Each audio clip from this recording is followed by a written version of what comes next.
You are perhaps one of those brave few Congress people who've come out and spoken. Almost a silence from the Congress party, except a senior general secretary saying that media is making too much of a trivial issue. Is this issue a really trivial issue when a public figure shoves the mic away, asks questions, asks his security men to delete the footage? See, I think the reason why Congress doesn't react is not really a Congress issue, and sometimes people tend to mix the two. However, having said that, all that I would say is I think what happened last evening is unfortunate, and see, we must also remember it's not easy for every private individual to handle the media, especially when they are asking questions and questions that could be intrusive. But having said that, we are all ultimately public figures, and we live in the same society, and it's I think important that we remain civil. It is a duty and the work of the media to ask questions. They can be over aggressive at times. They may cross certain Lakshman Rekhas, but that happens, and I think we must live to accept that.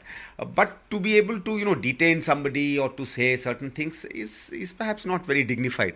And I would say that it shows the greatness of a person to just come down and reach out to the person whom you may have hurt or you may have done something and just settle it there and then. I think a few kind words on either side really settles an issue. But sir, the issue is not really about individual. I mean, the Congress may be maintaining that Mr. Vadra is a private individual, but the deal in question was between companies that was approved by a Congress government in Haryana. So it is a matter of investigation by the Comptroller and Auditor General. Mr. Vadra is no ordinary person, but son-in-law of the Congress President.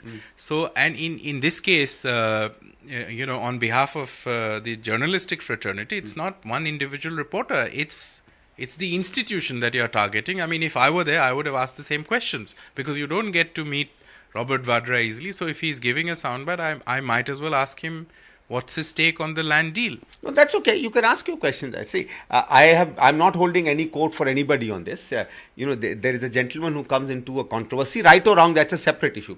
And you get an opportunity to ask a question, you ask a question. So I have also previously not questioned the fact that you can ask a question. Right. But as I'm saying is, it's not easy for every human being to interact with press at a particular point of time. Some journalists ask me that, a lot of people say no comments and move on. Yeah. I'm used to bouncers from the press. So it's very easy for me to evade questions. It's not very easy for a person who's not in public glare or public media to do that. But I think whatever it is, it does not condone the fact that you put on a behavior that may not be good at that moment. And please remember, ultimately it hurts you. It's not that somebody else is being hurt. So I think best is if you settle the matter. There is no last time. Should he apologize? Out. I'm saying there's no last time for reaching out and expressing a sentiment that will settle the issue. So an apology? I said expressing a sentiment that will settle the issue. Let me keep it at that. Okay.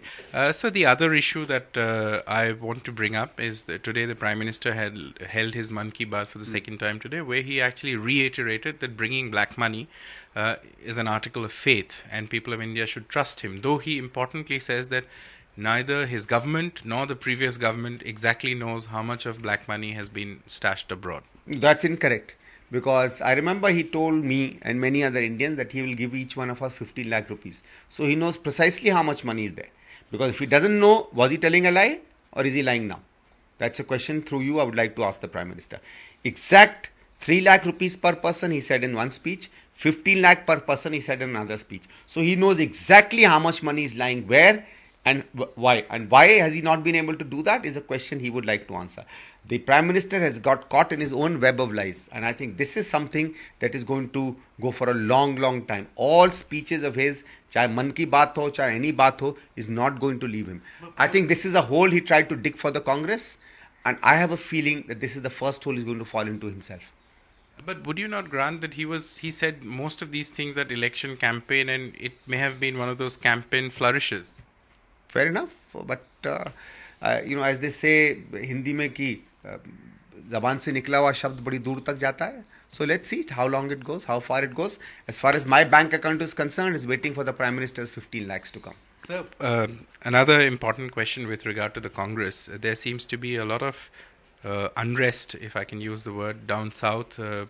your senior leader G.K. Vasan is almost on the verge of splitting the party. I think it's really for the Tamil Nadu Congress to state. I have heard that the new PCC president has said that he will meet all people concerned, and hopefully the matter will get amicably sorted out.